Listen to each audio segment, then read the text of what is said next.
singer and dance, all around talented person. Man, picture this. Two voices, two souls, locked in love and music. Solid, solid as a rock. You know that song, right? It became the anthem of weddings, anniversaries, real love. But behind that classic stood a man named Nick Ashford, a songwriter, a performer, a visionary. He wasn't just singing about love, he was living it. He and Valerie Simpson wrote the very songs that shaped Motown, that carried Marvin Gaye, Tammy Terrell, and Diana Ross straight into history. And yet, here's the wild part. Even with all those hits, all that magic, Nick Ashford's name still doesn't sit where it should among the legends. Why did the industry overlook him? Why hasn't the world fully honored him? That's crazy, man. This is the story of Nick Ashford. Let's get into it right now. Let me know where you're watching this from in the comments.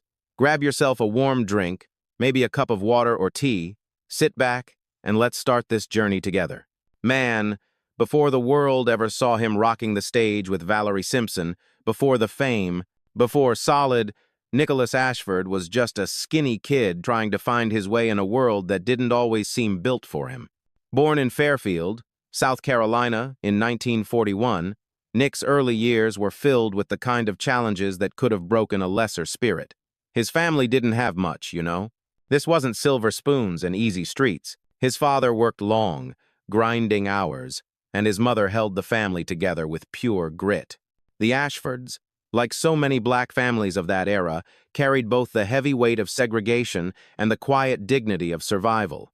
When Nick was still a boy, his family made the move to Harlem, New York. And man, Harlem in the 1940 period wasn't just a neighborhood, it was an energy, a pulse.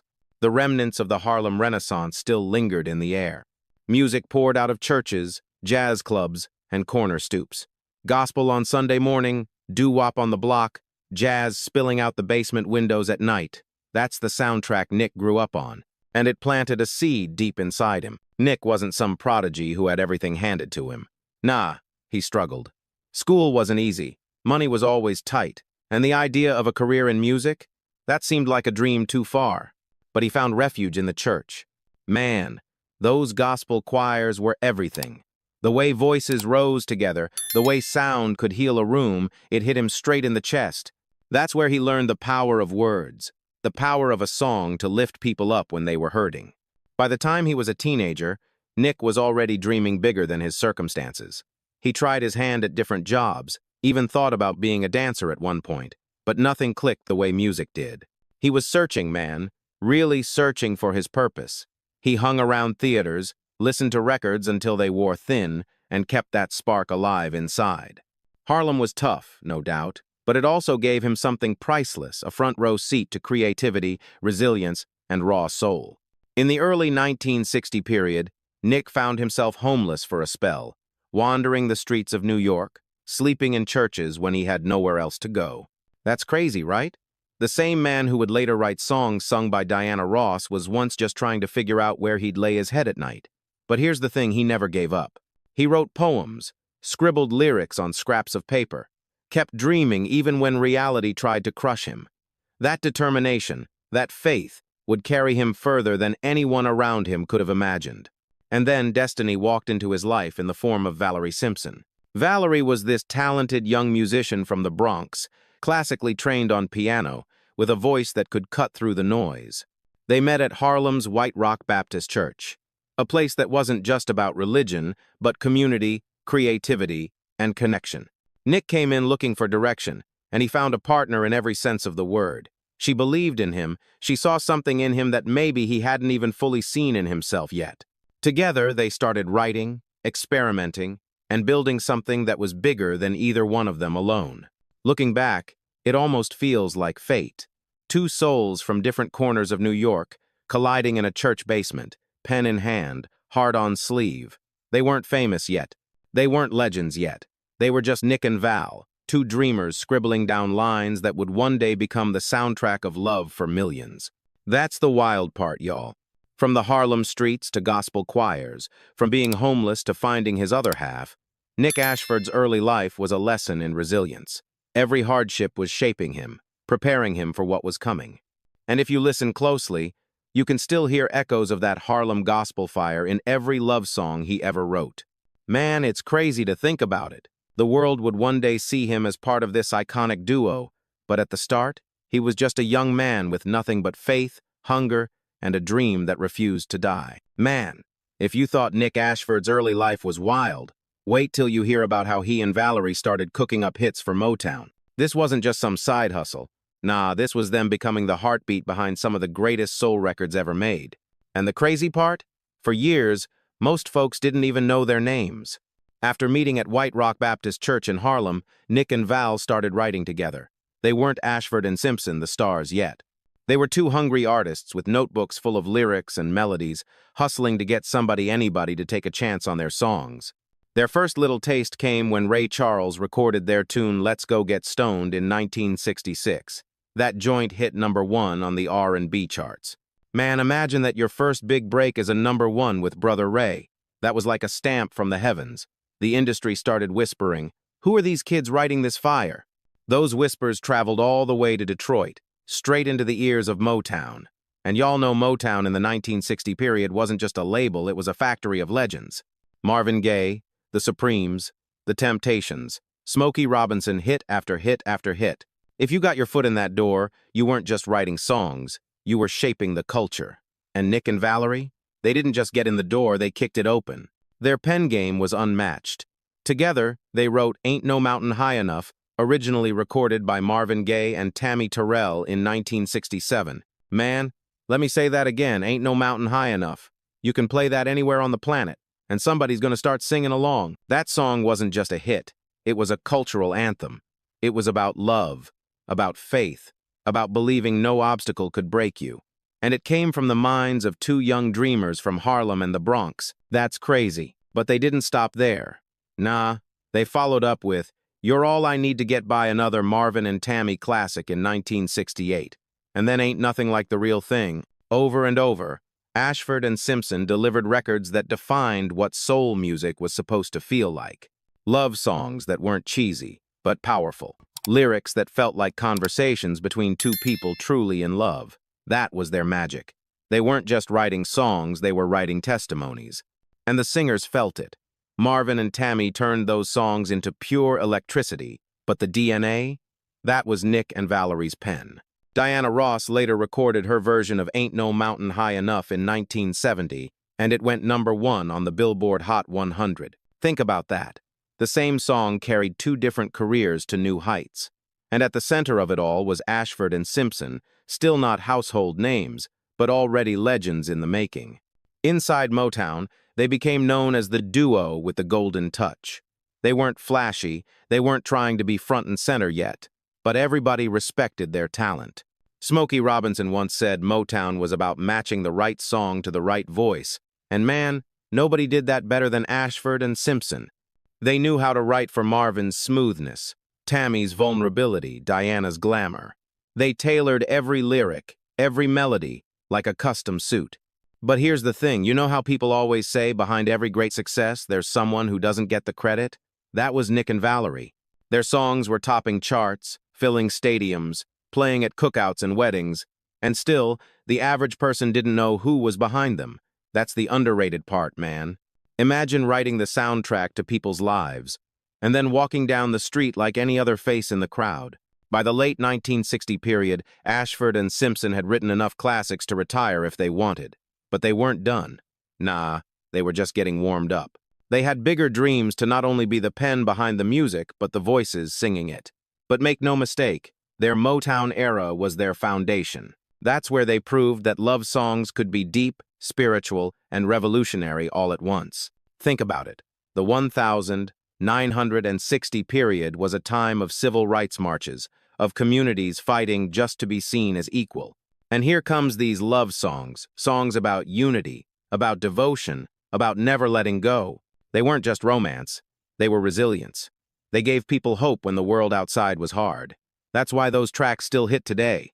That's why when you hear Ain't No Mountain High Enough in a movie, in a commercial, in a stadium, you still feel that same fire. Man, the Motown years were where Nick Ashford transformed from a dreamer scribbling lyrics on scraps of paper to a certified architect of soul. And with Valerie right beside him, they weren't just making hits, they were making history. The irony, though? Even with all that success, the spotlight still wasn't on them. But that was about to change. Man, after proving themselves as the pen behind Motown's greatest hits, Nick Ashford and Valerie Simpson were standing at a crossroad. They could have stayed comfortable in the background, collecting checks, writing for the stars, and living off royalties forever. But y'all know how it goes. Some voices are too powerful to stay hidden. Nick and Val weren't just writers, they had something to say themselves.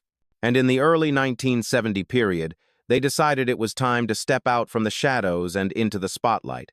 At first, the industry didn't really know what to make of them.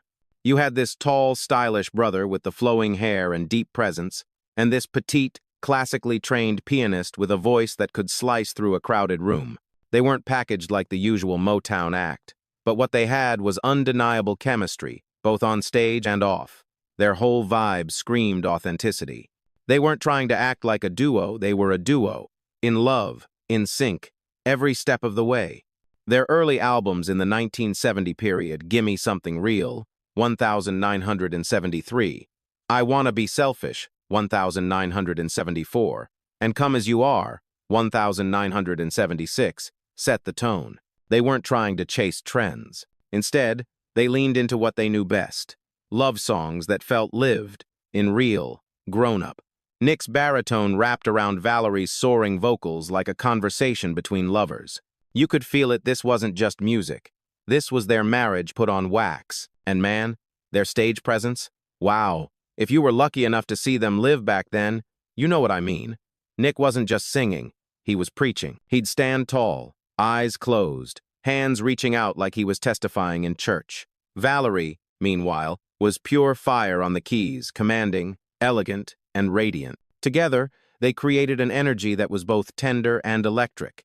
It wasn't just a concert, it was like watching love embodied in sound.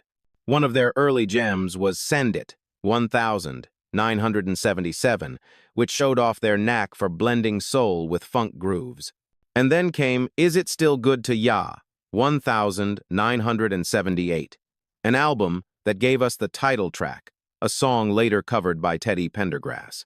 That joint became a quiet storm classic, full of intimacy and longing. Fans in the comments still talk about how Teddy tore that song up, but the original? That was Nick and Val pouring their hearts out first. By the late 1970 period, Ashford and Simpson were carving out their own lane. They weren't as flashy as disco acts. They weren't chasing pop formulas. They were building a reputation for honesty. Their music felt like relationship therapy, like a mirror held up to the joys and struggles of black love. And that mattered, man. Representation matters. In a world that often painted love between black couples as fragile or doomed, Nick and Valerie stood as proof that it could be powerful, enduring, and inspiring. And let's not skip over the fashion. Fans still remember Nick's look, the long, flowing hair, the suits that made him look like royalty. Valerie's elegance, her gowns, her quiet strength. Together they became style icons, a picture of black excellence that challenged stereotypes. Their look said, "We're here, we're proud, we're glamorous, and we belong." But here's the wild part, you'd think. With all those hits they'd already written for others, the industry would have rolled out the red carpet for them as performers.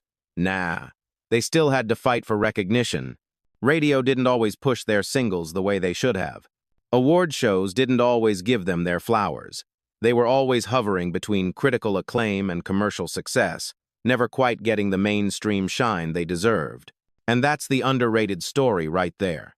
Still, they pushed forward. Songs like Found a Cure, 1979, and Street Corner hit hard with R&B audiences. Found a Cure even topped the Billboard dance charts. That was their thing. They could write a tender ballad that made you cry one minute, then a funky jam that had you sweating on the dance floor the next. Versatility, man. Pure versatility. And through it all, their love was the anchor. Fans felt it. When Nick looked at Valerie on stage, when Valerie smiled back at Nick mid-song, the audience could feel that bond. It wasn't fake chemistry cooked up for publicity, it was the real deal. One fan once said, "When they sang together, you could feel the love through the music." That's the truth. Their marriage wasn't just a private story, It was part of their art, part of their brand. By the time the 1980 period rolled in, Ashford and Simpson had built a loyal following. They weren't just the secret songwriters behind Motown anymore, they were Ashford and Simpson, a duo with their own catalog, their own tours, their own legend. And though they still weren't topping the pop charts the way their songs for others had, the foundation was set. They were ready for that one big record that would finally push them into the cultural mainstream. And man, that record was right around the corner. A little song called Solid was about to change everything. Man, if there's one song that stamped Ashford and Simpson into the mainstream consciousness, it's gotta be Solid. You hear those opening notes, that groove sliding in, and instantly, boom, you're transported back to the mid-1980 period. The song wasn't just a hit, it was a declaration. Solid, solid as a rock. It wasn't about some fairy tale romance, it was about love that survives storms, love that's tested but unbreakable. And the wild part? That's exactly who Nick and Valerie were. They weren't just singing it, they were living it. When Solid dropped in 1984, it came during a time when R&B was shifting. The sound was evolving with drum machines, synths, and glossy production. Some older soul acts struggled to adapt, but Ashford and Simpson, man, they found a way to merge that modern polish with their timeless message. The result was magic. The track hit number 12 on the Billboard Hot 100, climbed all the way to number 1 on the R&B chart, and spread across the globe. Suddenly, Nick and Valerie weren't just the writers behind the scenes. They were on MTV, they were on TV specials. They were the faces of a love anthem the world couldn't get enough of. And it wasn't just a chart thing. Solid became part of the culture. It was wedding playlists, anniversary dedications, radio shoutouts. Couples claimed it as their theme song. Folks danced to it in living rooms, sang it at cookouts, and played it during slow dances at school proms. That joint crossed generations. Even today, you'll see comments online from people saying, "That was my parents' song," or "I was just a kid when that came out, but I'll never forget it." That's legacy in real time. The music video for Solid only amplified that energy. Shot in Central Park, it showed Nick and Valerie moving through the crowd, singing their truth as New Yorkers gathered around. No over-the-top gimmicks, no flashy special effects, just two artists radiating authenticity. You could see the joy in their faces, the real connection between them, and people responded to that. In an era when so many acts leaned on image, Ashford and Simpson let their chemistry do the talking. It's wild to think about how long they had been grinding before that moment. They'd already written some of the most important songs in Motown history, dropped multiple albums as performers, and built a loyal fan base. But Solid? That was their breakthrough as household names. It pushed them out of the R&B lanes and onto the global stage. They even performed it on shows like Soul Train and Top of the Pops, bringing that love energy to living rooms across the world. And man, the timing of Solid was perfect. The 1980 period were full of power ballads and big anthems, but most of them came from rock bands or pop stars. Ashford and Simpson gave us a soul anthem that was equally big, equally universal. And let's be real, the song hit different because of who was singing it. Nick and Valerie weren't some industry-made duo. They were a married couple who had already been through the ups and downs, who had weathered storms together. When they sang "Solid as a Rock," you believed them because you could see it. That authenticity made the track bulletproof. But here's the crazy thing, even with a song that massive, they still didn't always get the industry recognition they deserved. Sure, Solid put them on the map as performers, but when award season came around, their names weren't always in the spotlight. That's been the recurring theme with Nick Ashford's story. Influence everywhere, flowers not given enough. Fans even now are still like, how do they not have a star on the Hollywood Walk of Fame? How are they not in the Rock and Roll Hall of Fame? That's the underrated part that makes this story sting. Still, success isn't only measured in trophies. After Solid, Ashford and Simpson toured extensively, packing venues with fans who came to feel that love in person. And every night, when the band kicked into that chorus, the crowd would sing it back louder than the mics. Imagine being in that room, thousands of voices chanting "Solid as a Rock," with Nick and Valerie leading the charge. That's not just music, that's communion. What's more, Solid gave them crossover visibility.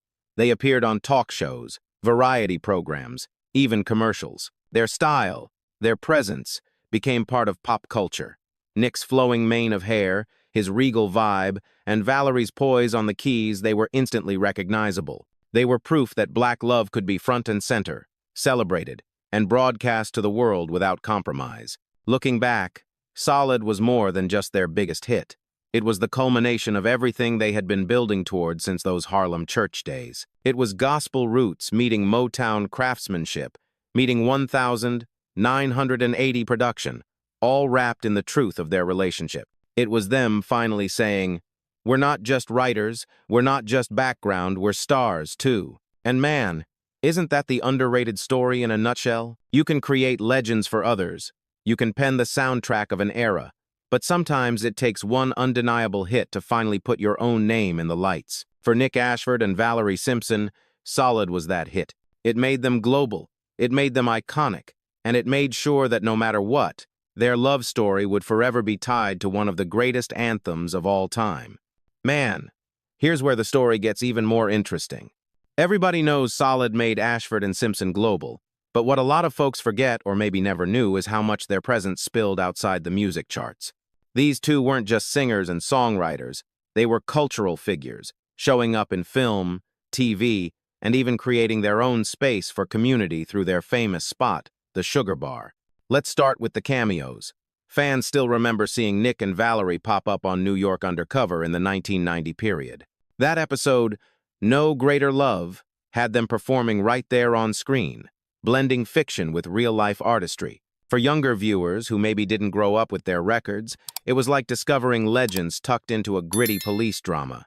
And you know what? That appearance wasn't about chasing clout, it was about authenticity. They fit in seamlessly because their music had always carried that street-level soul. Then there's Def by Temptation, 1990, a cult classic in the black film canon. Ashford and Simpson contributed to the soundtrack, reminding everyone that their artistry wasn't locked into one era. They adapted, they shifted, and they stayed part of the cultural fabric. That's what underrated legends do. They show up where you least expect them, but when you hear that voice or see that presence, you go, "Oh wow, that's them." But beyond the screens, Nick and Valerie were creating something even more lasting. The Sugar Bar. Opened in the 1990 period on Manhattan's Upper West Side, this wasn't just a restaurant. Man, this was a sanctuary, a place where music lived and breathed, where artists could come together, jam, eat good food, and feel community. The Sugar Bar became a hub for both established legends and up-and-coming talent. You never knew who you might see on that stage, maybe a famous singer dropping in, maybe a kid from the neighborhood getting their first shot in front of a crowd. Fans still talk about the Sugar Bar with so much love. One even said, "They had some good food, but more than that, they gave artists a space to shine." And that's the truth. Ashford and Simpson weren't just about their own careers, they were about lifting others. That's legacy work, right there. The kind of impact you don't always see written in history books, but you feel in the culture. Now, let's clear up a few things, because when you're talking about legends, myths tend to swirl. Some folks assume Ashford and Simpson were strictly behind the scenes, people who only had one hit as performers. Facts say otherwise. Their catalog as artists is deep. Found a cure, it seems to hang on, don't cost you nothing, and more. Solid might have been their crossover monster, but they had a steady run of beloved tracks that R&B fans still cherish. Another myth? That their fame was all about Motown. Nah. Yes, Motown was their launching pad, but Ashford and Simpson were far bigger than one label. Their writing, their performances, and their community work stretched across decades, across genres. They weren't trapped in that Motown nostalgia box. They kept creating, kept evolving. And here's the biggest fact that sometimes gets overlooked. Their art was inseparable from their love story. Industry duos come and go, but Nick and Valerie's bond was the engine. Their marriage wasn't just personal, it was professional fuel, a brand, a symbol. That's why their music hit so hard. You can't fake that kind of chemistry, man. You can't stage it. So yeah, the films, the TV appearances, the Sugar Bar, they weren't side notes. They were extensions of what Ashford and Simpson always represented: presence, love, and community. They weren't just artists stuck in vinyl grooves. They were living, breathing fixtures of culture. Whether you caught them on your TV screen, in a movie theater, or sitting at a table in the sugar bar with a plate of food and a microphone close by. And that's the real fact over myth. Nick Ashford wasn't just a background songwriter or a one-hit performer. He was a cultural architect, weaving himself into every space he touched. The cameos made sure younger generations kept discovering them. The sugar bar kept their legacy alive in real time. And the myths? Well, those just remind us that when you're truly legendary, people can't stop talking about you even if they don't always get the details right. Man, here's the part of the story that always hits hard. For all the joy Ashford and Simpson brought into the world, for all the hits that shaped Motown and beyond, the industry never quite gave Nick Ashford his full flowers. And that's the conflict baked into this whole journey, being celebrated, but not celebrated enough. See, Motown was a machine. It produced stars, it polished images, and it churned out records like no one else. But it also had its politics, its gatekeepers, its winners, and its forgotten. Nick and Valerie were miracle workers with a pen, but when it came to industry recognition, they were often treated like background players. Their songs made Marvin Gaye and Tammy Terrell immortal, gave Diana Ross a solo anthem, and influenced generations of soul singers. But ask the average person on the street back in the 1970 period, who wrote Ain't No Mountain High Enough? And most couldn't tell you. That's crazy, right? It wasn't just about credit, it was about how the industry prioritizes image over substance. Ashford and Simpson weren't flashy in the same way as, say, the Supremes. They weren't marketed as sex symbols or crossover darlings. They were songwriters who stepped into the spotlight on their own terms, and because of that, the machine never fully pushed them the way it pushed others. They had hits, sure, but awards? Those didn't stack up the way they should have. And let's talk about the Hollywood Walk of Fame. Fans still bring it up today. How do Ashford and Simpson not have a star? Man, they gave us cultural staples. They wrote for Marvin, Tammy, Diana, Ray Charles, Chaka Khan. They sang one of the most enduring love anthems ever in Solid. And yet, no star. The Rock and Roll Hall of Fame? Same story. They've been eligible for decades, but year after year, no induction. It's like the industry loves their work but forgets their names. This lack of recognition wasn't just some oversight, it was a reflection of how songwriters often get treated. People know the voices, not the pens behind them. And for a black couple in an industry already full of bias, it was even tougher. They had to carry themselves with grace while watching others bask in the spotlight their words created. That's the underrated tragedy, man. On top of that, the changing music landscape brought its own challenges. By the late 1980 and into the 1990 period, R&B was shifting toward New Jack Swing, hip-hop soul, and later, neo-soul. Ashford and Simpson were respected, but the radio wasn't pushing their new material the way it once did. Younger acts were dominating airwaves, and though Nick and Valerie still had loyal fans, they weren't getting the same platform. But here's what makes their story different from so many others: they didn't fold. They didn't lash out or fade away in bitterness.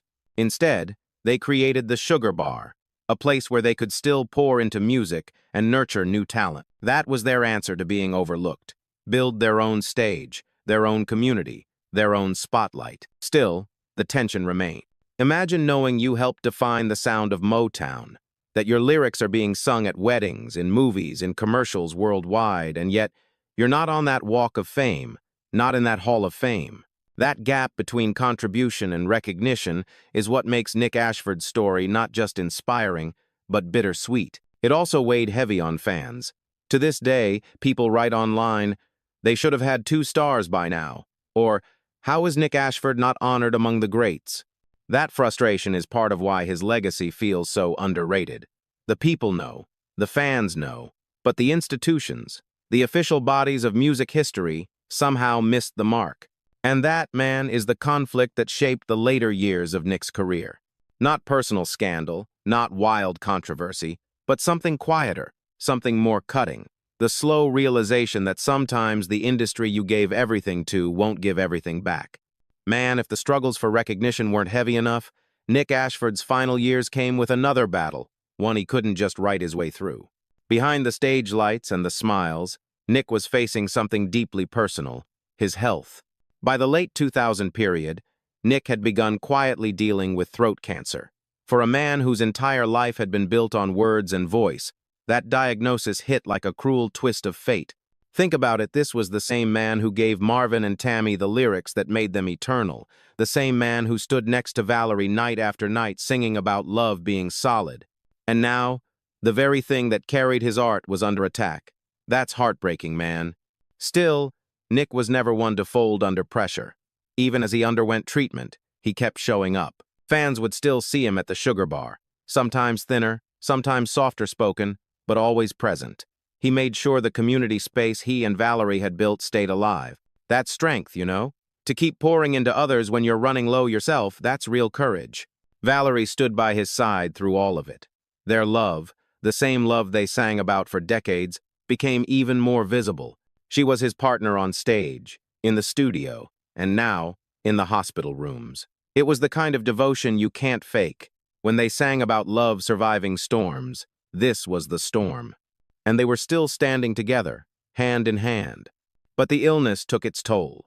Nick's once powerful frame grew frail, his voice sometimes reduced to a whisper. Fans who caught glimpses of him in those years knew something was wrong, but he carried himself with dignity.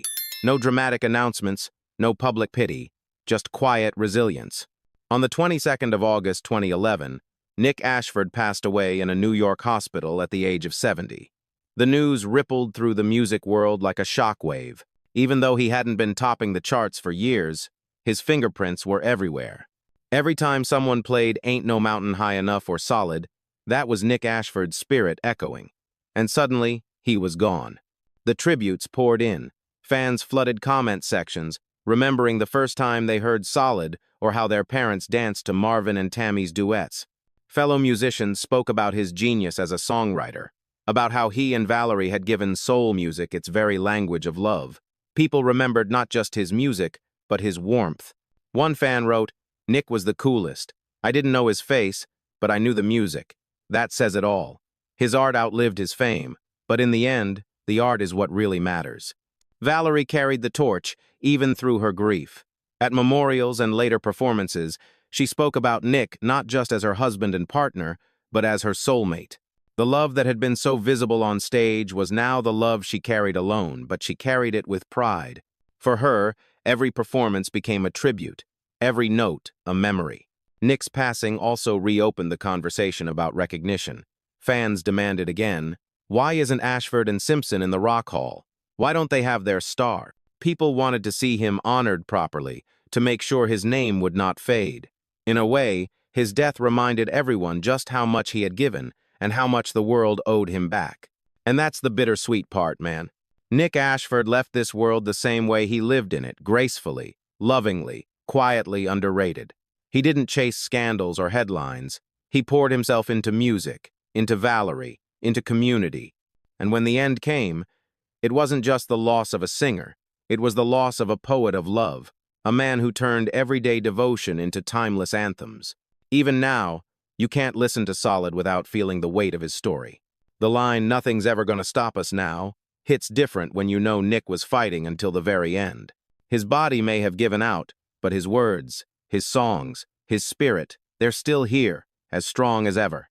Man, when we talk about Nick Ashford's legacy, we can't just stop at the songs. His and Valerie's biggest gift wasn't only what they wrote, it was the community they built, and nowhere is that clearer than at the Sugar Bar. Tucked on Manhattan's Upper West Side, the Sugar Bar wasn't just a restaurant. It was a movement. Nick and Valerie opened it in the 1990 period, and their vision was simple but powerful. Create a place where music, food, and love could live under one roof. They didn't just want a business, they wanted a home for artists. And that's exactly what it became. Walk through the doors of the Sugar Bar and you'd feel it. Warm lights, soulful decor, a stage tucked in the corner just waiting for magic. On any given night, you might catch a legend dropping by to perform, or a brand new talent getting their first break. It was that kind of spot, a crossroads where generations met.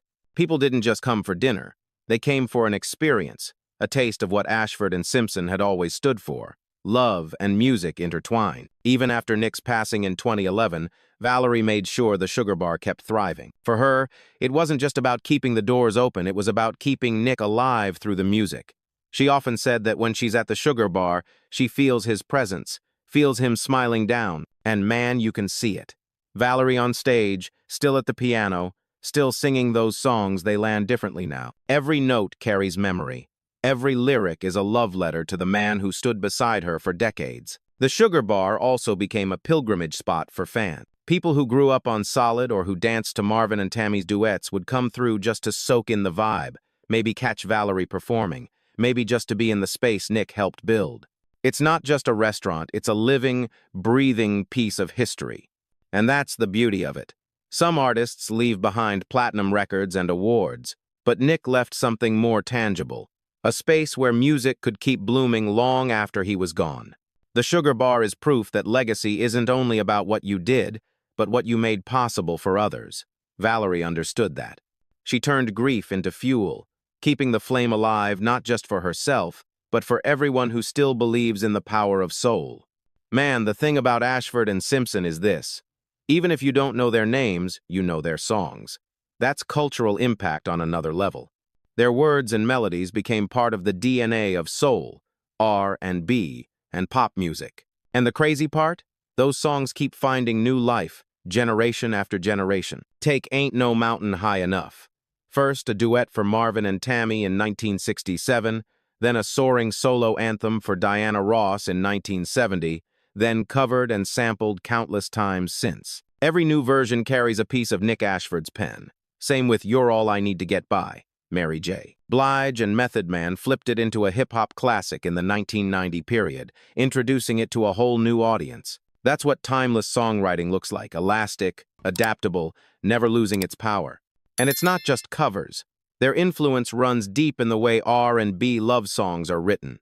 The blueprint they laid down, songs that balance romance with resilience, vulnerability with strength, still echoes today. You can hear it in Alicia Keys' piano-driven ballads, in John Legend's devotionals, even in Beyoncé's declarations of love and endurance. Ashford and Simpson made it cool to sing about commitment, about partnership, about love that lasts. Even Solid, their signature hit, continues to pop up everywhere. Commercials, TV shows, wedding playlists, man. It's like that song refuses to fade. Couples still pick it as their anthem. Young people still discover it and go, wow, that's what real love sounds like. That's cultural immortality. Their influence also shows up in the respect other artists pay. Teddy Pendergrass put his stamp on Is It Still Good to Ya? Chaka Khan found power in songs they gave her. Ray Charles trusted them with material. When legends line up to sing your words, that tells you all you need to know. And beyond the music, the image of Nick and Valerie themselves was legacy. They stood as a model of black love, of creative partnership, of style and grace. Fans still say, when they sang together, you could feel the love. That energy didn't just inspire songs, it inspired people's lives, their relationships, their idea of what love could be. So yeah, maybe the institutions haven't caught up yet, no star on the Walk of Fame, no Rock Hall induction, but the culture knows, the artists know, the fans know. And as long as those songs keep playing, as long as new voices keep carrying their words, Nick Ashford and Valerie Simpson will never be forgotten. Man, when you look at the life of Nick Ashford, it's hard not to just sit back and say, wow. From the streets of Harlem, from those gospel choirs and those nights of sleeping in churches, he rose up to help shape the sound of a generation. He wasn't born into fame. He didn't have the machine behind him at first. But what he did have was resilience, vision, and love. Love for music, love for words, and love for Valerie Simpson. Together, Ashford and Simpson became more than just a duo. They were a movement, a statement.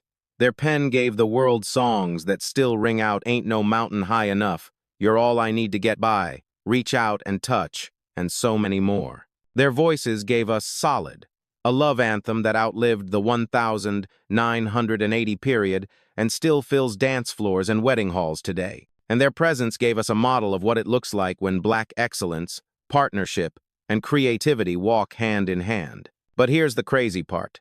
The industry never fully gave Nick Ashford his flowers. No Hollywood Walk of Fame star. No Rock and Roll Hall of Fame induction. Even now, fans keep asking, How is that possible? How do you write the very songs that carried Motown into history, perform a global hit that everyone knows, and still not have your name carved in stone where it belongs? That's the pain of being underrated, man. That's the bittersweet truth this channel is here to uncover. Yet, in a way, maybe Nick didn't need those institutions to define him, because his real legacy is living where it matters most, in the culture, in the people. Fans who still tear up when they hear Marvin and Tammy, couples who still claim Solid as their song, young artists who still study the blueprint of how he and Valerie wrote love songs that were deep and real. His impact is in the air we breathe when we talk about soul music. His influence doesn't need a plaque, it's already immortal. And let's not forget the Sugar Bar. That spot stands as a brick-and-mortar piece of his spirit. You can walk in, order a meal, hear live music, and feel like Nick is still there smiling from the corner. Valerie keeps that flame alive, sitting at the piano, singing their songs, carrying their love forward. That's legacy, too. A living, breathing reminder that even after death, Nick Ashford's story didn't end. So what do we take away from Nick's journey? Maybe it's this. Greatness isn't always about how loudly the world applauds. Sometimes it's about the quiet, steady impact you leave on people's hearts. Nick Ashford was proof that love, real love, can be the foundation of not just a marriage, but a career, a body of work, a cultural legacy. And now, we turn the question to you. Do you think Ashford and Simpson deserve that star on the Hollywood Walk of Fame? Should they finally be inducted into the Rock and Roll Hall of Fame? What's the one Ashford and Simpson song that still hits you deep every time you hear it? Drop it in the comments. We want to hear your memories, your stories, your songs. Because at the end of the day, Nick Ashford's name might not shine as bright as it should on paper, but in the hearts of fans, in the echoes of the music, in the couples swaying to Solid at their anniversaries, he's already legendary. And that's something no award, no committee, no industry gatekeeper can ever take away. Nick Ashford underrated, under-honored, but never forgotten. His story reminds us all. Talent may be overlooked, but true love and true art, that's forever solid.